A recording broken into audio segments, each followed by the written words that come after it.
One of the biggest reasons more fundraisers don't get the results they could all comes down to not having a prospect list, a big donor prospect list, not having a list and working the list. So let's break that down. Let's first of all think about why focus on big gift donors, large gift donors, major donors. I use those terms interchangeably. Here's the number one reason why. About 90% of donations come from about 10% of donors. That means a majority of your funds will come from a small number of donors in your database.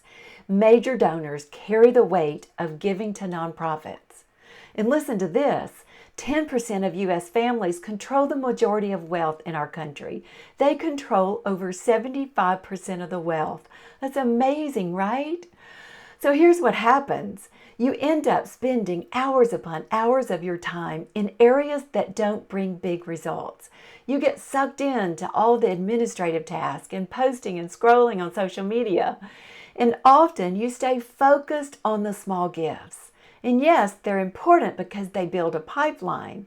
But you procrastinate on getting to know big donors because you're likely spread too thin and are simply overwhelmed trying to do it all.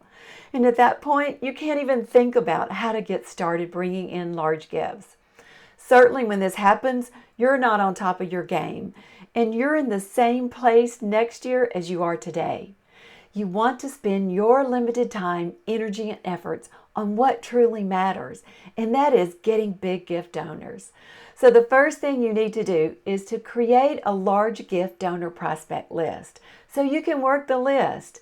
And let me tell you, when I first started in several fundraising positions, there were no list. So I sat down with leadership and asked, who has been supporting this organization? Who are the key players? Who do I need to start engaging with? Once I had a list, I started calling and introducing myself and asking them open-ended questions. Questions such as, how did you first get involved with this organization? What does this organization mean to you? Why have you stayed involved for so long? That list and those conversations were invaluable to me as a fundraiser for the next 2 or 3 years. And that's how we raised millions over the years, by focusing on large gift donors. Now, if you want doable strategies on how to get going to bring in large gifts, click below and I'll show you how. See you next time.